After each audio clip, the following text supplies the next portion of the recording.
My phone lit up with a text from my mother that made my blood run cold. Mortgages due. Just 1 month after I discovered my parents had written me completely out of their will. Everything, including the house I'd helped pay for, was going to my younger sister, Melissa. For years, I'd been the financial backbone of our family despite being treated as the less important daughter. They took my money while planning to leave me nothing. I stared at Mom's desperate text, my fingers hovering over the keyboard before typing my response. You chose her. Ask her. I never thought I'd be the type of daughter who would turn her back on her parents. My name is Eve Matthews, 32 years old. And until recently, I was the person everyone in my family called when they needed something. Especially money. Growing up in a modest suburban neighborhood in Massachusetts, I learned early on that my role in the family was different from my sister's. Melissa was 3 years younger, but she might as well have been wearing a crown from the day she was born. My earliest memories involve standing on a step stool in the kitchen, helping my mother prepare Melissa's special breakfast while mine sat cold on the counter. Your sister needs extra attention, my mother would say. You're the strong one, Eve. You can handle yourself. And handle myself I did. By 14, I was babysitting for neighborhood families every weekend. At 16, I added a part-time job at the local grocery store stocking shelves after school. And on Sundays. My parents, Thomas and Diane Matthews, never suggested I slow down or focus more on being a teenager. Instead, they praised my work ethic while simultaneously excusing Melissa from any responsibility. Melissa needs to focus on her social development, my father would explain when I asked why she never had to work. College applications look at the whole person, not just academics and work experience. Meanwhile, I was saving every dollar I could for college, knowing that, despite my parents' middle-class income, as a construction foreman and elementary school secretary, there wouldn't be much financial help coming my way. I maintained a 4.0 GPA while working 20 hours a week, often completing homework during lunch breaks or late at night after everyone else was asleep. For Melissa, though, the rules were entirely different. When she wanted new clothes, our parents took her shopping. When she needed a car at 17, they bought her a nearly new Honda Civic. My first car was a 15-year-old Toyota with 160,000 miles that I purchased myself for $2,000 money I'd saved over 2 years. The contrast in our treatments became even more apparent during senior year when college applications began. I applied to 12 schools, paying for each application fee from my savings. I wrote all my essays without help, scheduling meetings with my guidance counselor during lunch periods because my after-school hours were dedicated to work. You're so capable, my mother said, seemingly proud but making no effort to assist me. Melissa will need our help with her applications next year. And help her they did. When my sister's turn came, our parents hired a college consultant for $4,000 to help Melissa with her applications. They drove her to tour campuses across the Northeast, while I took virtual tours on my computer because I couldn't afford to miss work. Despite everything, I received acceptance letters from 9 schools, including Boston University with a partial scholarship. I still needed to take out loans, but it felt like a victory. My parents hosted a small dinner to celebrate, a stark contrast to the elaborate party they would throw for Melissa a year later when she got into her third-choice school. I moved into my dorm with minimal help from my family. My roommate's parents spent hours arranging her side of the room, hanging photos, and organizing supplies. My mother called to ask if I was settled, explaining that they couldn't visit because Melissa had an important soccer tournament that weekend. Throughout college, I continued working part-time jobs to minimize my loans. I became a resident advisor in my sophomore year to save on housing costs. I applied for every scholarship and grant available, often staying up until 2 in the morning to complete applications. After finishing coursework and my shift at the campus bookstore, I was proud of my self-sufficiency, but couldn't help noticing how differently my parents treated my sister when she entered the same university a year after me. They visited her monthly, taking her out to expensive dinners, to which I was sometimes invited as an afterthought. They paid for her apartment off campus, while I lived in a dorm room as an RA. They covered her sorority dues while I worked extra hours to pay for professional attire for internship interviews. The greatest shock came during my senior year. I had been accepted into a prestigious financial management training program at a Boston firm, but I needed to buy a professional wardrobe and secure housing in the city. I asked my parents if I could access the college fund they had mentioned throughout my childhood, a fund I had assumed was being saved for this transition. "Oh, Eve," my father said, looking uncomfortable during our phone call. "We had to use that money for Melissa's tuition after she had to restart her freshman year." I felt like someone had punched me in the stomach. Melissa had failed out of her first semester after spending more time partying than studying. Rather than making her face consequences, my parents had paid for her to start over using the money that had been promised to me.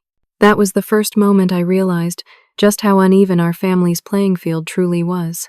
I graduated with honors, started my career in financial consulting with $28,000 in student loan debt, and promised myself I would never be financially vulnerable again. Little did I know that this pattern of sacrifice and betrayal was only beginning. The inequality that had defined my childhood was about to follow me into adulthood with consequences that would eventually shatter our family forever. Despite the betrayal I felt about my college fund, I threw myself into building my career. I started at Meridian Financial Services as a junior consultant, working 60-hour weeks and impressing senior management with my dedication and analytical skills. By 26, I had been promoted twice and doubled my starting salary. By 29, I was managing my own client portfolio and had paid off my student loans completely. My financial success came through strategic planning and relentless work ethic qualities I had developed out of necessity growing up.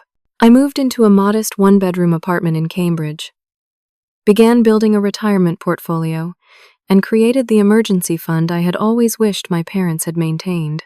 Meanwhile, Melissa's post-college journey looked very different. She graduated a year late with a degree in communications and bounced between entry-level jobs never lasting more than 6 months anywhere. She complained about demanding bosses' unreasonable hours and work that was beneath her talents. Our parents sympathized, assuring her she just hadn't found her perfect fit yet. When Melissa decided her true calling was to open a boutique selling handmade jewelry and clothing, my parents remortgaged their house to give her $50,000 in startup capital. The store, called Melissa's Muse, opened in a trendy area with high rent and operated at a loss from day one. Within 8 months it closed, and the investment disappeared. During this same period, my relationship with my family remained complicated. I maintained regular contact, visiting for holidays and calling weekly, but I kept an emotional distance. I was still processing the years of unequal treatment, trying to understand why my parents consistently prioritized Melissa over me. Then, in my 30th year, my father Thomas had his first heart attack. It wasn't severe, but it required surgery and a lengthy recovery. That's when I learned my parents' financial situation was far more precarious than I had realized. "Your father's insurance doesn't cover everything," my mother explained tearfully over the phone. "And with him unable to work for 3 months, I don't know how we'll manage the medical bills and the mortgage." Without hesitation, I stepped in. I paid the $22,000 in medical expenses, not covered by insurance. I sent my mother $3,000 monthly during my father's recovery to ensure their mortgage and bills were covered. I even hired a weekly cleaning service for their house to reduce my mother's burden while she cared for my father. My sister Melissa visited our parents occasionally during this period, bringing flowers and offering emotional support, but providing no financial assistance, despite living rent-free in the apartment above their garage, an arrangement that had begun after her failed business venture. "Your sister is still finding her footing," my mother said when I gently questioned Melissa's lack of contribution. "She's planning to go back to school for her master's degree soon." That master's degree never materialized, but Melissa's next venture did a podcast about finding your authentic path that garnered few listeners and no revenue. Once again, our parents supported her emotionally and financially, praising her creativity and vision, while I continued to help them stay afloat. When my father returned to work, I assumed my financial support would be temporary, but subtle requests continued. Their 20-year-old washing machine broke down. I bought them a new one. Their roof developed a leak. I paid for the repairs. Their car finally died. After 18 years, I helped them purchase a new one with a $10,000 down payment. Each time I provided assistance, I received genuine but brief thanks before conversation quickly turned to Melissa's latest ideas or challenges. I told myself I was being a good daughter, that family supported each other, and that one day my parents would recognize the imbalance in how they treated their daughters. Despite everything, I continued building my own success. I received another promotion, began investing in property, and even started dating again. After years of focusing exclusively on work, I met Jake, a software engineer who recognized my worth in ways my family never had. For the first time, I began to envision a future where I wasn't defined by my family's expectations and patterns. Then came the dinner that would change everything. I had organized and paid for a celebration at my parents' favorite restaurant to mark their 35th wedding anniversary. I reserved a private room, arranged for a custom cake, and even flew in my father's brother from Arizona as a surprise. Jake accompanied me, meeting my extended family for the first time. The evening was going beautifully until my parents made their announcement during dessert. "We have some exciting news," my father said, raising his glass. "We've decided to help Melissa buy her first house." The table erupted in congratulations while I sat, frozen, my fork suspended midway to my mouth. "We're co-signing her mortgage and helping with the down payment," my mother added proudly. "The market is so competitive these days, and we want to make sure she gets started on building equity." My mind immediately flashed to 3 months earlier when I had asked my parents to write a simple recommendation letter for my apartment application in a new building. They had forgotten to send it despite multiple reminders, ultimately causing me to lose the apartment to another applicant. "That's wonderful," I managed to say, feeling Jake's hand squeeze mine supportively under the table. Later, as guests were leaving, my father pulled me aside. "We're so proud of how you've made your own way, Eve," he said. "Melissa needs this boost to get established like you are." I nodded wordlessly, a familiar hollowness expanding in my chest. The pattern was continuing. My independence was used to justify additional support for my sister, while my contributions went unacknowledged. That night, lying awake beside Jake, I couldn't stop thinking about the years of financial assistance I had provided.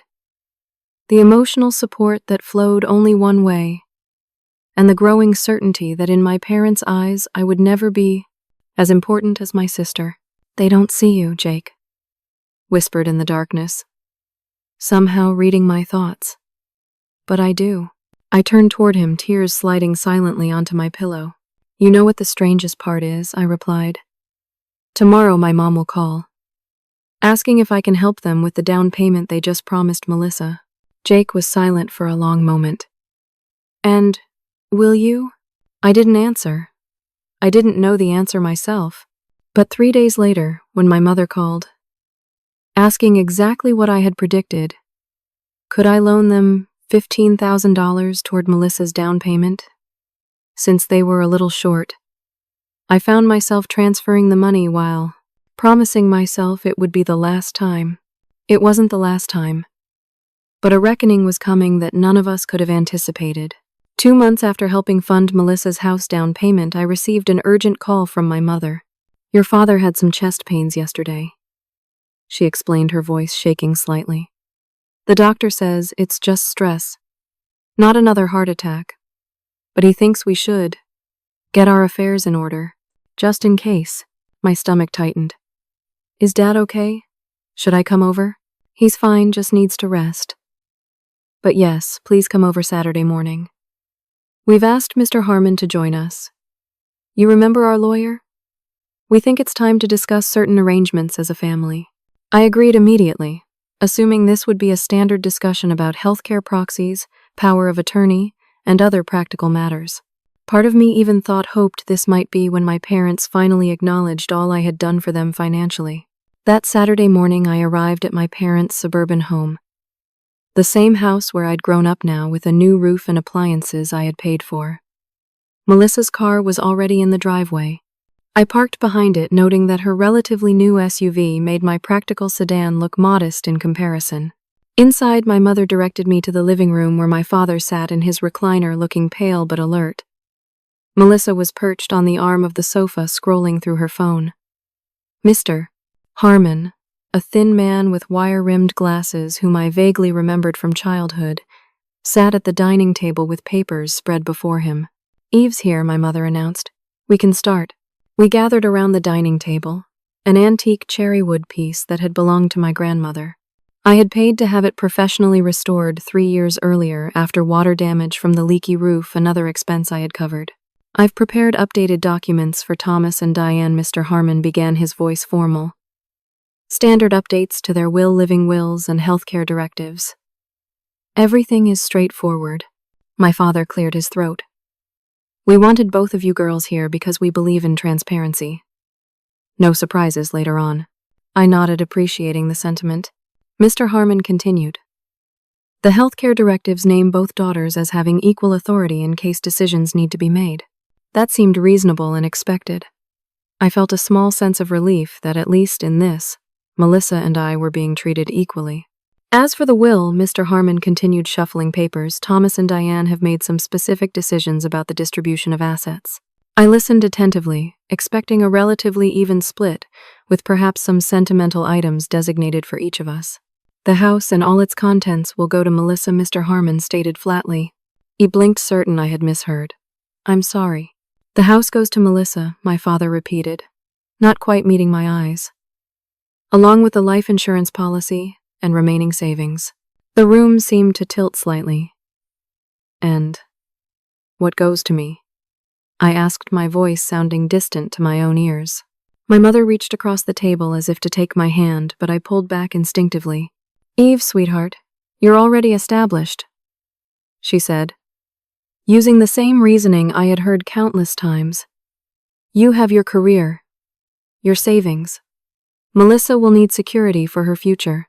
"Security for her future," I repeated slowly, trying to process what was happening. "What about the security I've helped provide for all of you? The medical bills? The repairs? The car?" "Those were gifts," my father interrupted, his tone hardening. "We never asked you to keep track." But I had kept track. Every dollar, every transfer, every time I had stepped in to solve a financial crisis, while Melissa was exempted from responsibility. The house they were leaving entirely to her contained at least $60,000 in improvements and repairs I had funded over the past 3 years alone. "So I get nothing," I stated, not as a question, but as the cold reality I was finally forced to face. Melissa spoke for the first time. "It's not like you need anything, Eve. You're doing great on your own. I'm still trying to get established." At 30, after numerous failed ventures funded by our parents, Melissa was still trying to get established. Meanwhile, I had built my life from scratch, only to discover that even my contributions to the family would ultimately benefit her alone. "What about the emotional value?" I asked, my voice barely controlled. "This is our childhood home. Don't I deserve even a partial claim to it?" My mother's expression turned pleading. "You've always been the practical one, Eve. Think about it logically. Melissa might want to live here someday, especially if she starts a family. You've always said you prefer the city, so my preferences are used against me now." I stood up, unable to remain seated. "Everything I've sacrificed, all the support I've provided, it means nothing." "Now you're being dramatic," my father said dismissively. "This isn't about keeping score. It's about providing for both our daughters according to their needs." "My needs have never mattered to you," I said the truth. I had suppressed for years, finally spilling out. "I've been an ATM to this family, not a daughter." Melissa rolled her eyes. "Here we go with the martyr act." I turned to her, seeing clearly for the first time the entitled person my parents had created. "You have no idea what it's like to earn something, do you?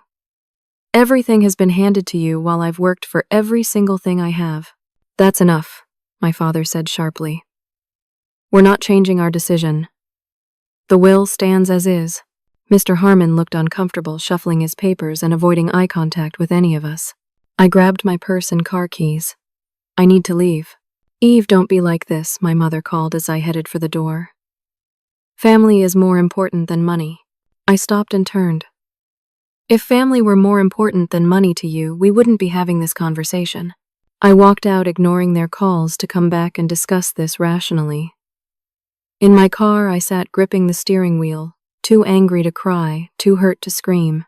Everything I had done, every sacrifice, every act of support, every time I had put my family's needs before my own, had led to this moment of absolute clarity.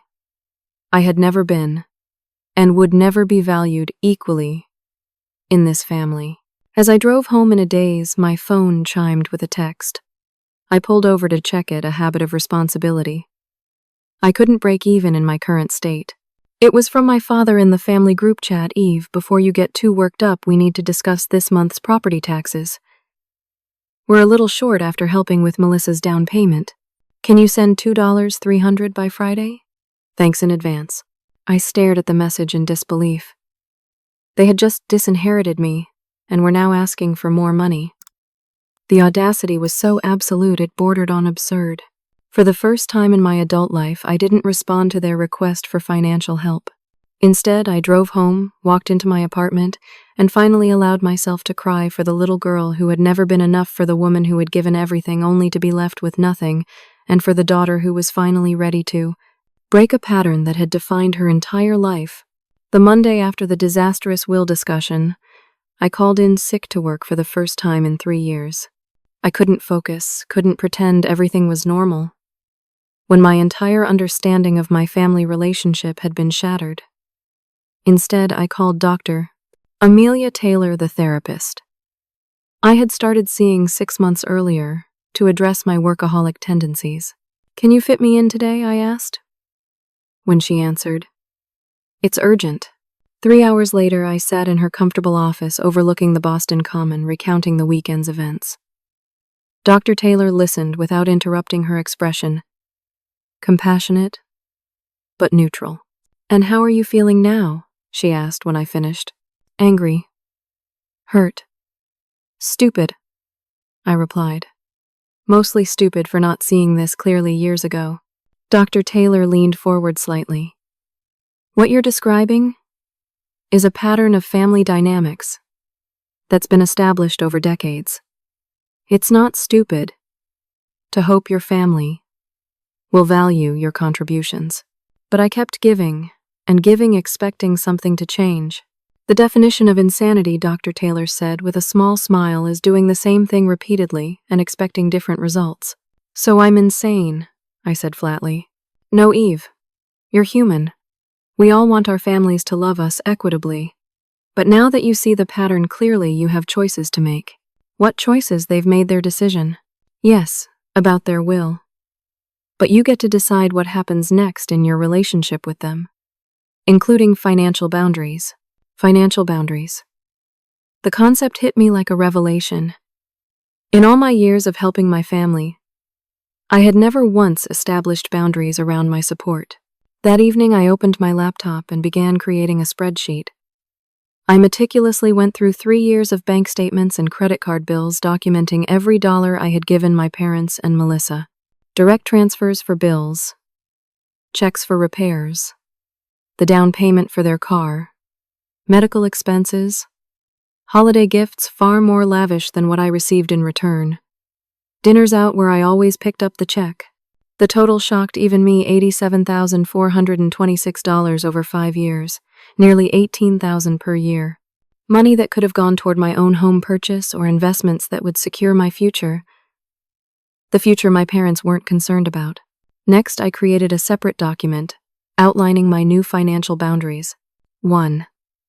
No more direct financial support to parents. 2. No gifts beyond normal birthday divided by holiday. Presents under $100. 3. No more paying for family dinners or events. 4.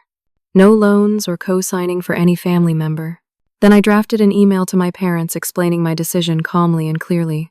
I rewrote it 7 times, removing emotion and accusation, stating simply that I could no longer provide financial support given their decision regarding their will. I didn't send it immediately, saving it as a draft while I gathered my courage.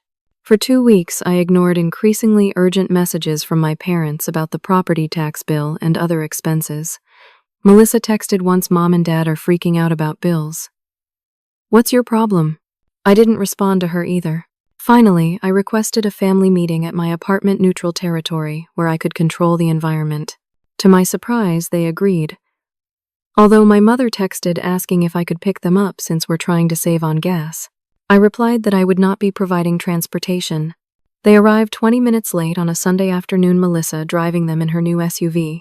I had prepared the living room with copies of my spreadsheet detailing the financial support I'd provided as well as a single-page summary of my decision. "Thanks for coming," I said, formally offering water but no food. They declined the water. "What's this emergency meeting about?" my father asked, though his expression suggested he already knew. I handed each of them a copy of the spreadsheet. "This is a complete accounting of the financial support I've provided over the past 5 years. My mother glanced at it and set it aside without reading it. My father studied it longer, his brow furrowing. Melissa didn't even unfold hers. "And your point is?" Melissa asked, examining her manicure. "My point is that I've contributed significantly to this family's financial stability," I said, my voice steady. "I've done so willingly out of love and a desire to help. But I've recently come to understand that this support is not just unappreciated, but expected." "No one forced you to give us money," my father said defensively. "That's true," I agreed. "Just as no one is forcing you to leave me out of your will. These are choices we make." "Are you blackmailing us?" Melissa asked incredulously. "Give me inheritance? Or you won't help Mom and Dad?" "No," I said firmly. "I'm establishing boundaries. I'm no longer in a position to provide financial support to this family." My mother's eyes widened. "But the property taxes are your responsibility," I finished for her, "as are all your other expenses." "This is ridiculous," my father said, his face reddening. "You're punishing us because you're jealous of your sister." "This isn't about jealousy," I replied, though his words stung. "This is about recognizing an unhealthy pattern and choosing not to participate in it anymore." "You've always been selfish," Melissa spat. "Always keeping score." I looked at my sister, really looked at her, and felt a strange mix of pity and anger. "I've never kept score until now," I said quietly. "That's been the problem." My mother began to cry, a response that would have immediately made me back down in the past. This time I handed her a tissue but held my ground. "We're your parents," she said between sobs. "We raised you, loved you, and I love you too," I interrupted. "That won't change. But my financial support will. After everything we've done for you," my father began. "Yes," I said. "Let's talk about what you've done for me versus what you've done for Melissa. Let's have that conversation in detail." The room fell silent. None of them wanted to have that conversation because the imbalance was too obvious to defend. "So, that's it?" my father finally asked. "You're cutting us off completely." "I'm establishing financial boundaries," I corrected. "We can still have a relationship. I still want us to be family. But I won't be your bank anymore." "You're being dramatic as usual," Melissa said, standing up. "Come on, Mom and Dad. She'll get over this tantrum in a few days when she needs her family again." My parents stood uncertainly looking between me and the door. "I'm not having a tantrum," I said calmly. "I'm making a considered decision about my finances and my future, exactly what you did with your will." "We'll talk about this when you've calmed down," my father said dismissively, following Melissa toward the door. My mother lingered, looking at me with wounded eyes. "I don't understand why you're doing this to us." "I'm not doing anything to you," I replied. "I'm doing something for myself." After they left, I expected to feel guilty or uncertain. Instead, I felt lighter than I had in years, as if I'd put down a burden I'd been carrying for too long. The following week passed without contact from my family. Then came the texts, first from my mother, asking if I'd reconsidered, then from my father, reminding me that family has to stick together. I responded politely but firmly, reiterating my position. Then, to my shock, I received a call from my Aunt Patricia, my father's sister, whom I rarely heard from. "Eve, what's this I hear about you abandoning your parents?" she demanded without preamble. "I'm not abandoning anyone," I replied, surprised. "Who told you that?" "Your mother called me in tears, saying you've cut them off completely because you're jealous of your sister." The misrepresentation was so complete it momentarily left me speechless. Then, carefully, I explained the actual situation, including the will decision, and my years of financial support. "Oh," Aunt Patricia said when I finished, "they didn't mention any of that." "I'm not surprised," I replied. "It doesn't paint them in the best light." After that call, I learned from mutual family friends that my parents were telling everyone a version of events that portrayed me as ungrateful and spiteful. My reputation in the extended family was being systematically damaged. For the first time in my life, I realized that the dynamics in my family went beyond simple favoritism. There was something more toxic at work. A system that required me to play the role of provider without recognition or reciprocity. But I was no longer willing to play that role regardless of the stories they told about me. The boundaries I had established felt right necessary and long overdue. What I didn't anticipate was how desperately my family would fight to drag me back into the familiar pattern, or how much satisfaction I would eventually take in standing my ground. A month passed since I had established my financial boundaries. My phone continued to light up with texts and calls from family members, each message more urgent than the last. I responded politely but briefly, never engaging with the emotional manipulation or giving in to the financial requests. At work, I found myself more focused and productive than I had been in years. Jake and I began discussing moving in together, a step I had hesitated to take, while carrying my family's financial burdens. For the first time, I was planning my life around my own needs and desires rather than my family's expectations. Then came a call from my mother's sister, Aunt Sarah. Unlike the other relatives who had contacted me, Aunt Sarah had always been somewhat of an outsider in the family herself, divorced, childless, and pursuing a career as an artist rather than following a more conventional path. "Eve," she said. When I answered, her tone clipped. "I need to understand what's happening with your parents." "What did they tell you?" I asked, bracing myself for another distorted version of events. "That you've cruelly abandoned them because you're jealous of Melissa getting their house someday. But that doesn't sound like you." Her last sentence caught me by surprise. Most relatives had accepted my parents' narrative without question. "That's not what happened," I said, then explained the full situation. The years of financial support, the complete disinheritance, my decision to establish boundaries. There was a long pause after I finished. "Well, damn," Aunt Sarah finally said. "That puts things in a different light." They left that part out. Completely. They made it sound like you suddenly went berserk over their will without any context. We talked for nearly an hour. Aunt Sarah shared stories of how my mother had always favored Melissa, even as children. "Your mom was the pretty popular sister, and I was the plain awkward one," she explained. "I think she sees herself in Melissa, and you in me." By the end of the conversation, Aunt Sarah had become an unexpected ally. "I'm coming to the Johnsons' anniversary party next month," she said. "I want to see this dynamic for myself. And Eve, don't let them gaslight you about this. You're doing the right thing." The annual Johnsons' anniversary party was a tradition in our extended family neighbors who had been close friends with my parents for decades. I had planned to skip it this year, but with Aunt Sarah's support, I decided to attend. The party was as uncomfortable as I expected. Relatives and family friends gave me cold looks or awkward greetings, clearly having heard my parents' version of events.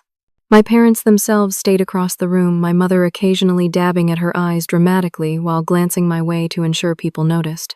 Halfway through the evening, I was cornered by my father's brother, Uncle Robert, and his wife, who began lecturing me about family obligations. "Your parents won't be around forever," Aunt Debbie said sternly. "You'll regret this selfishness when they're gone." Before I could respond, Aunt Sarah appeared at my side. "Have you heard the whole story, Debbie? Or just Thomas and Diane's version?" She proceeded to calmly but firmly outline the financial support I had provided, and the complete disinheritance that had prompted my decision. Uncle Robert and Aunt Debbie's expressions shifted from righteous indignation to confusion to embarrassment. "Is this true?" Uncle Robert finally asked me. Every word I confirmed. They drifted away shortly after murmuring apologies, and I noticed them engaged in intense conversation with other relatives throughout the evening. The cold looks gradually turned thoughtful. By the end of the night, several family members had approached me privately to apologize for jumping to conclusions. The dynamic was shifting, but my parents' campaign escalated in response. 3 days after the party, I was in a meeting with clients when my assistant knocked urgently on the conference room door. "I'm so sorry to interrupt," she said, "but your father is in the lobby causing a scene. Security is asking what to do." My heart pounding, I excused myself and hurried to the lobby.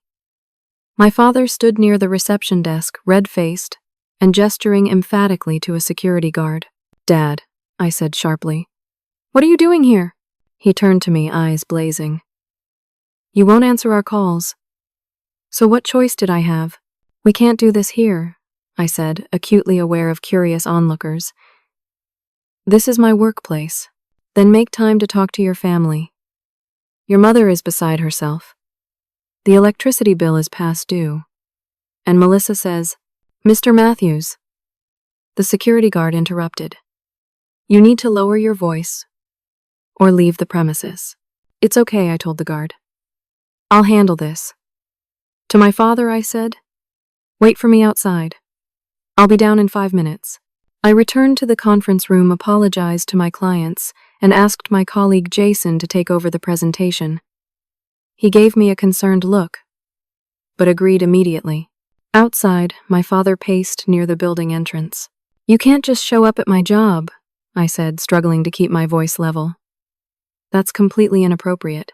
What's inappropriate is abandoning your family when they need you." "I haven't abandoned anyone. I've stopped providing financial support after years of doing so, which is my right. After everything we've done for you." "What exactly have you done for me, Dad?" I interrupted the question, genuine. "What specific support have you provided that matches what I've given you?" "And Melissa," he sputtered, then switched tactics. "Melissa said she'd help us after getting her house. But now she says she's house poor and can't. We have nowhere else to turn." Something in his words caught my attention. "Wait, Melissa promised to help you financially after getting her house. The house you helped her buy while writing me out of your will." He looked away, confirming my suspicion. "She's having trouble with her mortgage payments. She didn't expect the property taxes to be so high. So your plan was for me to keep supporting all of you indefinitely, even after leaving everything to Melissa."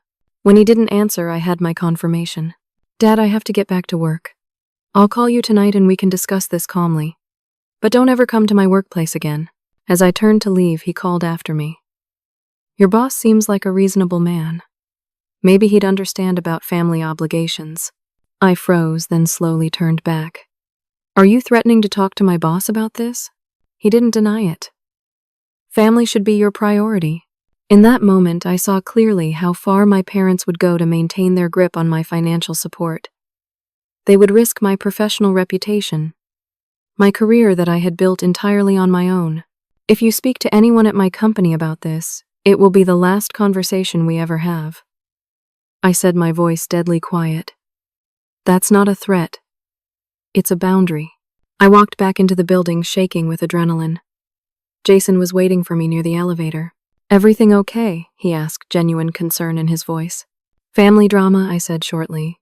"I'm sorry it spilled over into work."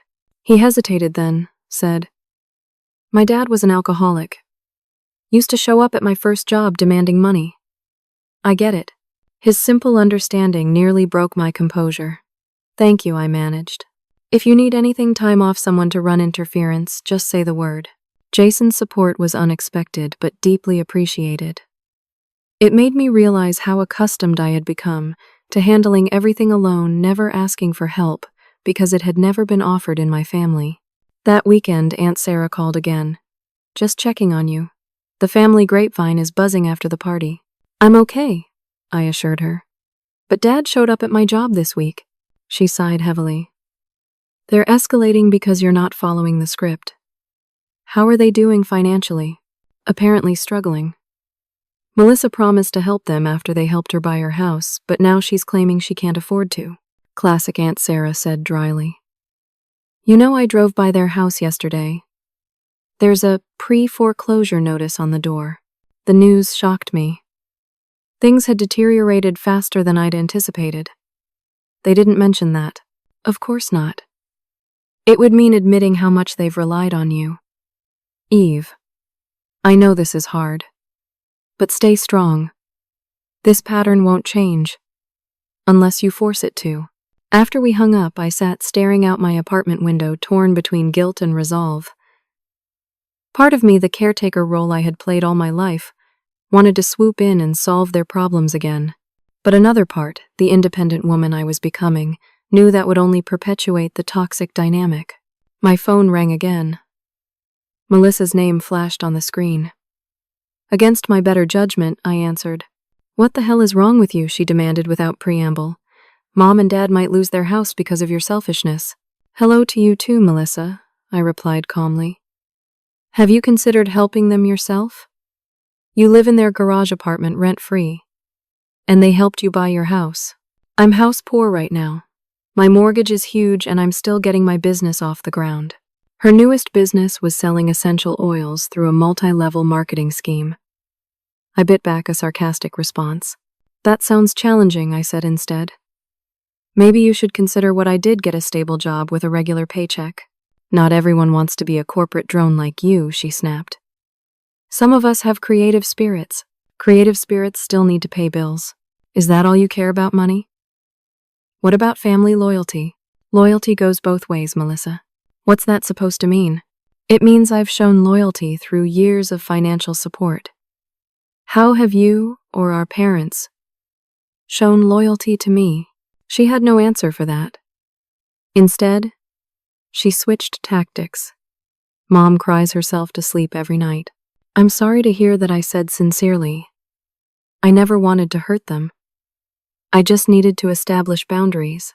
Boundaries, she scoffed. That's therapist talk for being selfish. Before I could respond, Melissa delivered her parting shot. You know they could sue you for elder financial abandonment. Dad's talking to Mr. Harmon about it right now.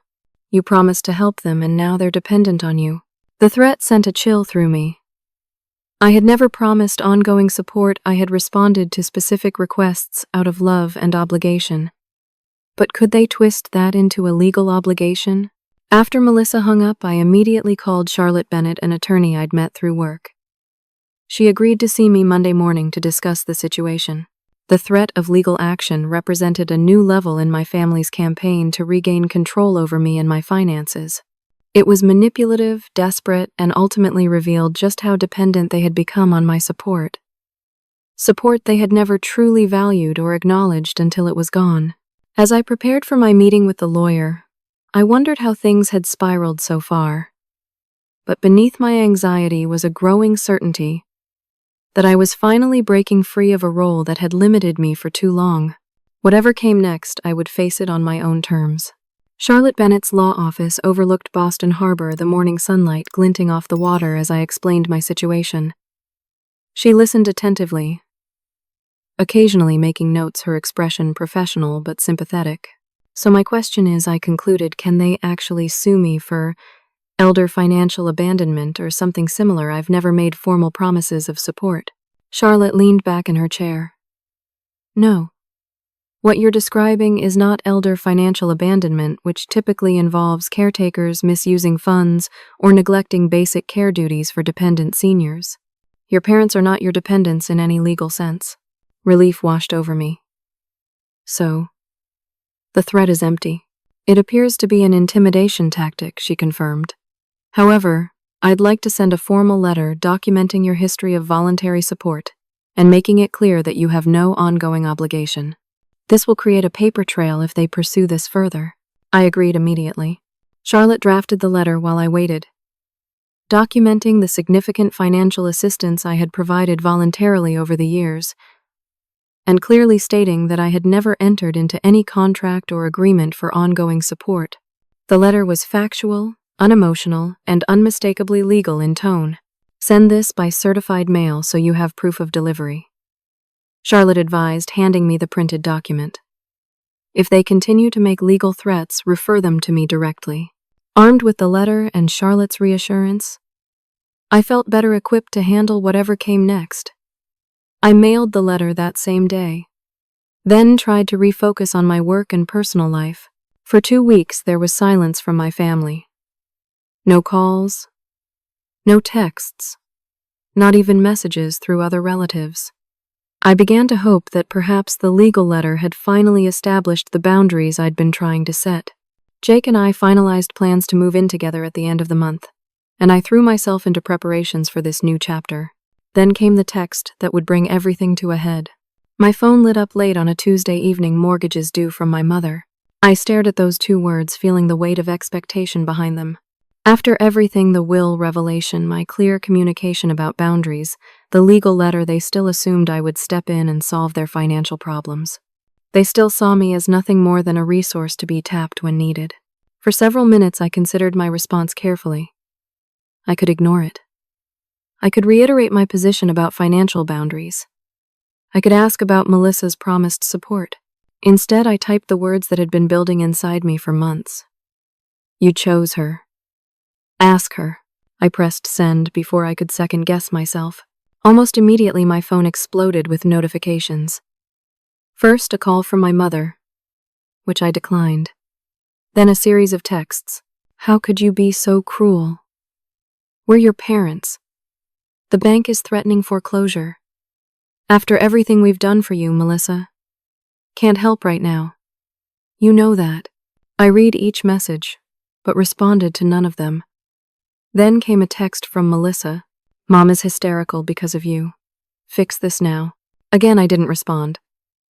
I turned off my phone and went to bed, though sleep eluded me for hours as I wrestled with guilt, anger, and a strange sense of liberation. In the morning, I turned my phone back on to find 27 missed calls and over 40 text messages from my parents and Melissa. I scrolled through them without reading most, noting the escalating tone of panic and accusation. The final message from my father read simply, "We raised you better than this." That one got to me. I sat on the edge of my bed, suddenly overwhelmed by emotions I had been suppressing for weeks. Tears came, not delicate or restrained, but racking sobs that bent me double. I cried for the little girl who had never been enough, for the woman who had given so much and received so little, for the daughter who still, despite everything, longed for her parents' approval and love. My phone rang in my hand, Jake calling to check on me as he did every morning. I answered, unable to hide my tears. Eve, what's wrong? Everything, I managed. I'm coming over, he said immediately. While waiting for Jake, I forced myself to shower and dress, trying to regain composure. By the time he arrived, I had stopped crying, but felt hollowed out, exhausted in a way that went beyond physical fatigue. Jake didn't ask questions immediately. He simply held me, made coffee, and sat with me on the couch until I was ready to talk. When I finally showed him the text exchange, his expression hardened. Enough is enough, he said firmly. You've done everything right. Set boundaries. Communicated clearly. Even sent a legal letter. They're still trying to manipulate you. I know, I whispered, but it's still my family. Family doesn't treat someone they love this way, Jake said, a rare edge in his voice. They're treating you like an ATM, not a daughter. Deep down, I knew he was right. But knowing something intellectually and accepting it emotionally are different challenges. I need to go to work, I said, standing up. I have client meetings all day. Jake looked concerned. Are you sure you could take a personal day? No, I said firmly. I won't let this affect my career. That's one area of my life they don't get to touch. I made it through the workday on autopilot, focusing intently on client needs and presentations to avoid thinking about my family situation. By evening, I felt more centered, more certain of my decision to maintain boundaries despite the emotional cost. I had just arrived home when there was a pounding on my apartment door. Looking through the peephole, I saw Melissa, her face contorted with anger. Taking a deep breath, I opened the door. You need to fix this, she demanded, pushing past me into the apartment. Hello to you too, Melissa, I said, closing the door. Fix what exactly? Don't play dumb.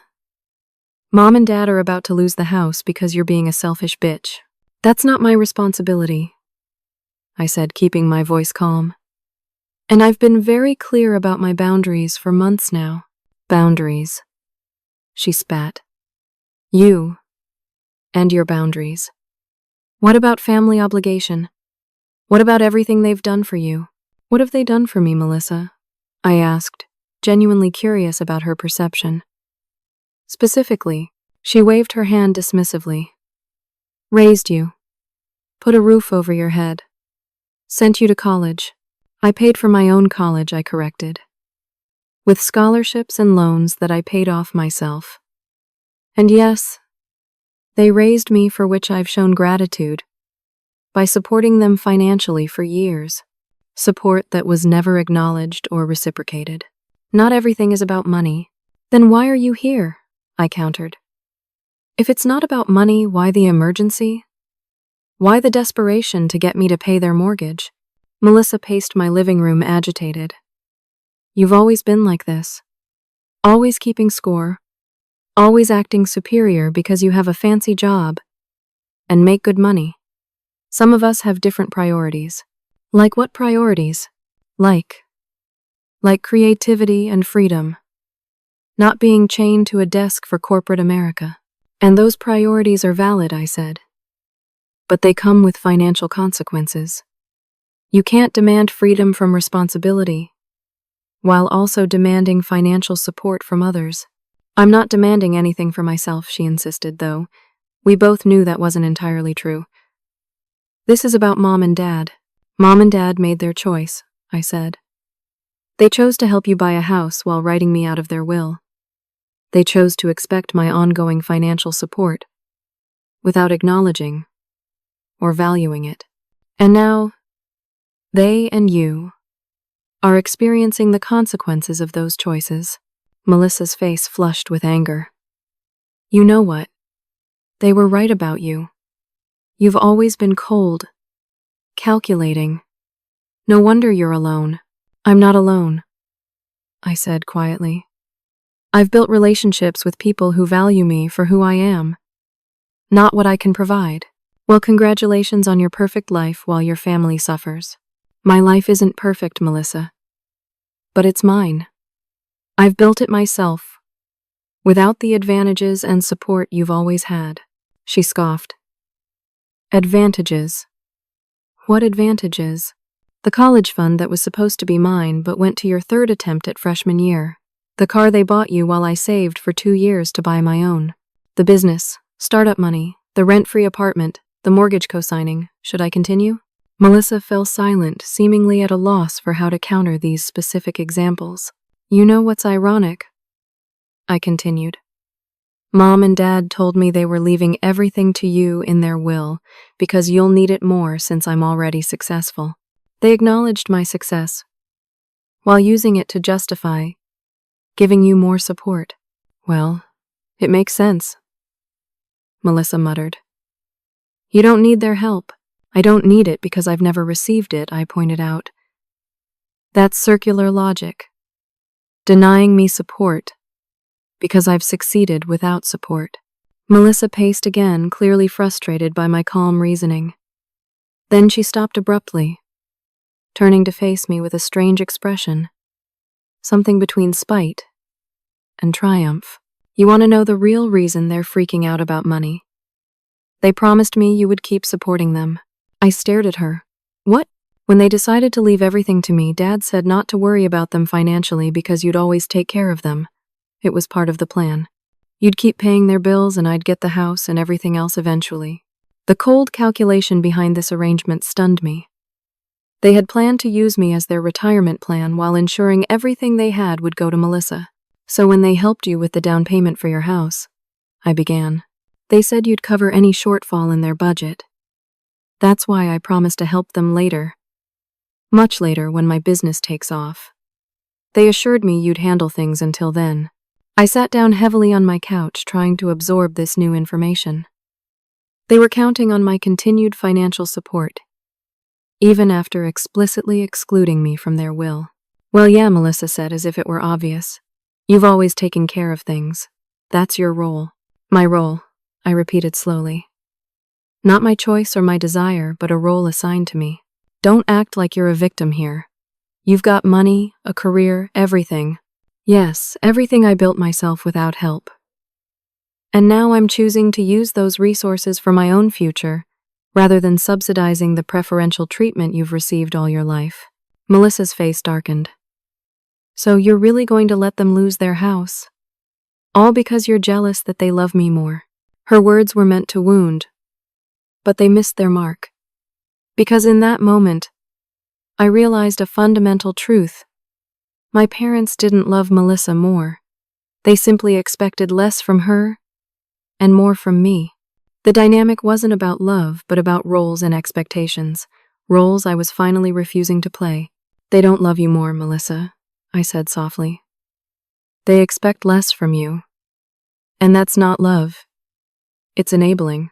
She stared at me momentarily speechless. I'm going to ask you to leave now, I continued calmly. I've made my position clear, and this conversation isn't productive. You'll regret this, she said, moving toward the door. When they lose everything you'll have to live with, knowing you could have prevented it. No, Melissa. You'll have to live with knowing you could have prevented it. The house they're about to lose. The one they're leaving entirely to you. You could get a job tomorrow and help them make the payments on a property you're going to inherit. But you won't, because that's not your role. Her hand froze on the doorknob. For a brief moment, I thought my words had penetrated. Then she yanked the door open. Go to hell, Eve, she said, and slammed the door behind her. I sat alone in my apartment, processing everything that had happened. The revelation about my parents' plan to use me indefinitely while giving everything to Melissa was the final confirmation I needed. The dynamic wasn't going to change, not without me forcing that change by standing firmly by my boundaries. I picked up my phone and blocked my parents' and Melissa's numbers. Then I emailed Charlotte Bennett, asking her to prepare a formal cease and desist letter addressing the harassment and manipulation attempts. The family I had known was effectively gone, but in its place was the possibility of something healthier. Either a newly defined relationship with clear boundaries, or the freedom to build my own chosen family without the burden of toxic expectations. For the first time in my life, I felt truly in control of my own story. 2 months passed after my confrontation with Melissa. True to Charlotte's prediction, the cease and desist letter effectively ended the barrage of calls and unexpected visits.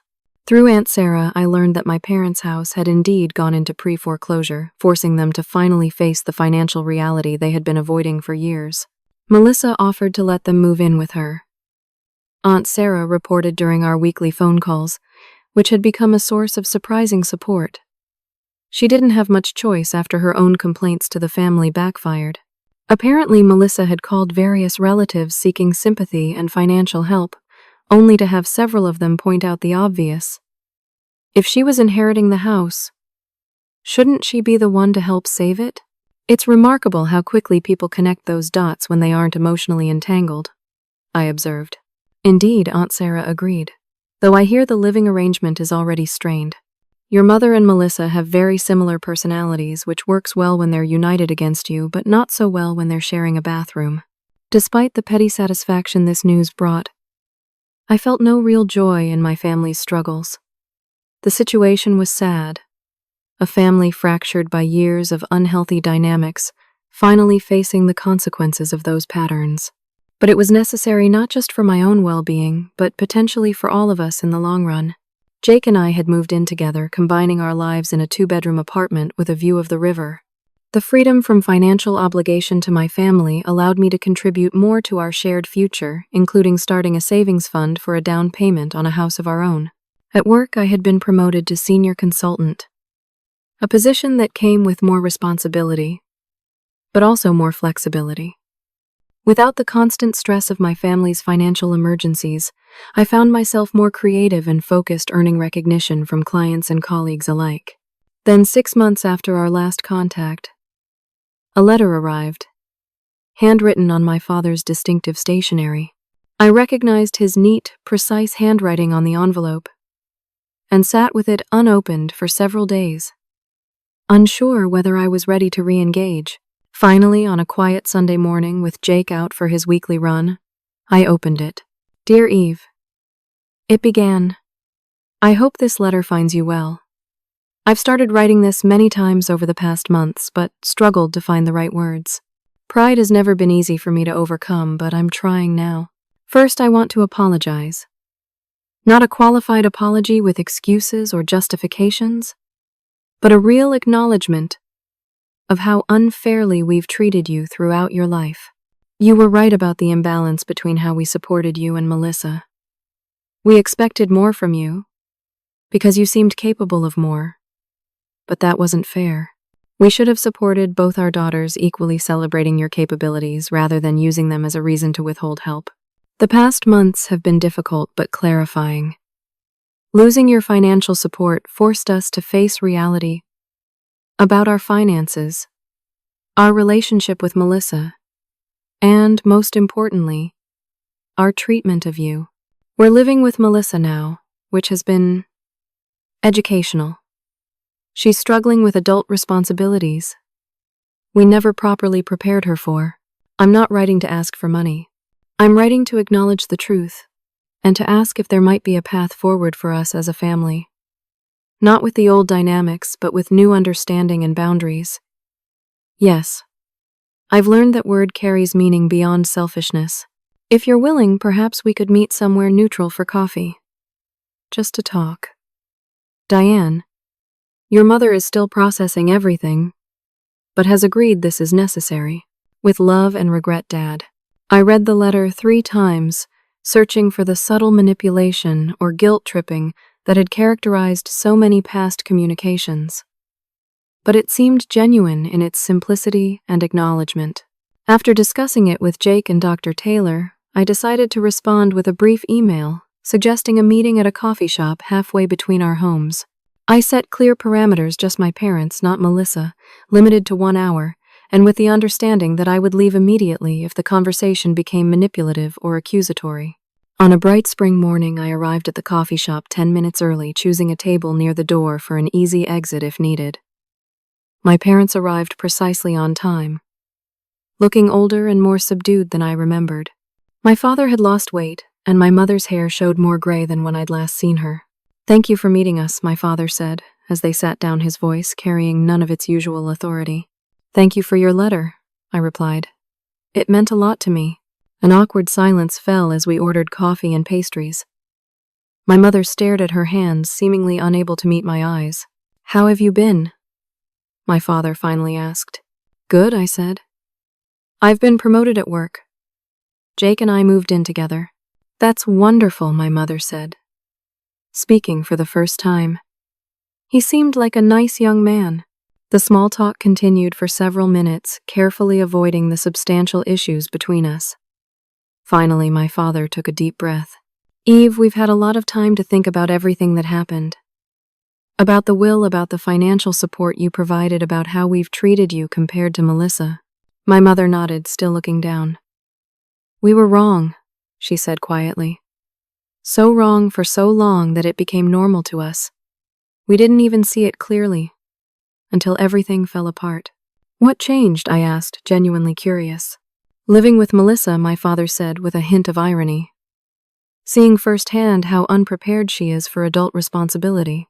And reading the letter your lawyer sent, documenting all the financial help you've provided over the years. The total amount. We hadn't realized how much we'd come to depend on you. We treated you like a third parent in the family," my mother added. "Not like a daughter at all." Their acknowledgement was more than I had expected. For years, I had wanted them to simply see the imbalance, to recognize the unfairness of their expectations. Now they were saying exactly what I had longed to hear, but I found myself cautious, unwilling to immediately accept words that might not translate to changed behavior. "I appreciate your recognition of the past," I said carefully. "But I need to know what you envision for the future, because I won't return to the old dynamic." "We don't expect you to," my father assured me. "We're learning to manage on our Social Security and my pension. It's tight, but we're making it work. We've sold most of our unnecessary possessions. Your mother has even taken a part-time job at the library." "And Melissa?" I asked. My parents exchanged a glance. She's adjusting, my mother said diplomatically. The reality of having us living with her has been challenging for everyone, but she's looking for full-time work now. We've also changed our will, my father added. We don't have much left, but what we do have will be divided equally between both our daughters. This surprised me. You didn't need to do that. The threat of legal action represented a new level in my family's campaign to regain control over me and my finances. It was manipulative, desperate, and ultimately revealed just how dependent they had become on my support. Support they had never truly valued or acknowledged. Until it was gone. We talked for the full hour, discussing boundaries and expectations for any future relationship. I made it clear that I would never resume financial support beyond normal gift-giving for birthdays and holidays. They accepted this without argument. As we prepared to leave, my mother finally looked me directly in the eyes. We're proud of you, Eve. Not just for your success, but for your strength in standing up for yourself. I wish you hadn't needed to use that strength against us, but I understand why you did. Her words brought unexpected tears to my eyes. Thank you, I managed to say. We parted with a tentative plan to meet again in a month. No hugs or emotional declarations, just a measured step toward a potential new beginning. Over the following months, we established a new kind of relationship, more distant than before, but also more honest. We met for occasional meals at restaurants where we each paid for our own orders, exchanged birthday and holiday gifts of modest value, and gradually rebuilt some semblance of trust. Melissa remained largely out of my life by mutual choice. We exchanged civil greetings at the few family gatherings I attended, but maintained separate relationships with our parents. This arrangement seemed healthier for everyone involved. A year after the will revelation that had started everything, I closed on my first home. A charming 3-bedroom house in a quiet neighborhood, with good schools nearby. Jake proposed the day we moved in, and I accepted without hesitation. My parents attended our small wedding ceremony, appropriately subdued in their congratulations and careful to respect the boundaries we had established. Melissa declined the invitation, which was for the best. The most significant change, however, was in my professional life. I launched my own financial consulting business, specializing in helping women achieve financial independence. My experience had taught me how crucial financial boundaries are, particularly for women who are often socialized to be caretakers at their own expense. In my second year of business, a client named Allison shared a situation eerily similar to my own. A history of providing financial support to family members who took her for granted while favoring her brother. I feel trapped, she admitted during our consultation. I love my family, but I'm drowning in their expectations. You're not trapped, I told her, with the conviction of personal experience. Loving your family doesn't mean sacrificing your future for them. Boundaries aren't selfish, they're necessary for healthy relationships. How do I even start? She asked, echoing the question I had struggled with not so long ago. I shared my story with her, not as a consultant, but as someone who had walked the painful path she was facing. By the end of our session, she had a concrete plan for gradually establishing financial boundaries while preserving family relationships where possible. As she gathered her things to leave, Allison asked the question I had asked myself many times. What if they never change? What if they never understand? I considered this carefully before answering. Then, you'll have a difficult choice to make. But remember this. You deserve relationships that value you as a person, not as a resource. Sometimes the family we build by choice is healthier than the one we're born into. And sometimes, not always, but sometimes setting firm boundaries forces people to finally see you clearly. After she left, I stood at my office window overlooking the Boston skyline, reflecting on how far I had come from that devastating day when I learned my parents had written me out of their will. The path had been painful but necessary, not just for my financial well-being, but for my sense of self-worth and dignity. My phone chimed with a text from Jake, dinner reservation at 7. Don't work too late. Love you. I smiled, grateful for the life we were building together. A life based on mutual respect and support, rather than obligation and expectation. The journey to establish boundaries is rarely easy, especially with family. But standing firm in your worth, refusing to be valued only for what you provide, and demanding the respect you deserve, these acts of courage reshape not just your relationships, but your understanding of yourself. What boundaries have you needed to set in your own life? Have you ever had to stand up to family expectations that weren't serving you? Share your experiences in the comments below. If this story resonated with you, please like, subscribe, and share it with someone who might need to hear it. Thank you for listening to my story. And remember, your worth isn't measured by what you give to others, but by how truly you honor yourself.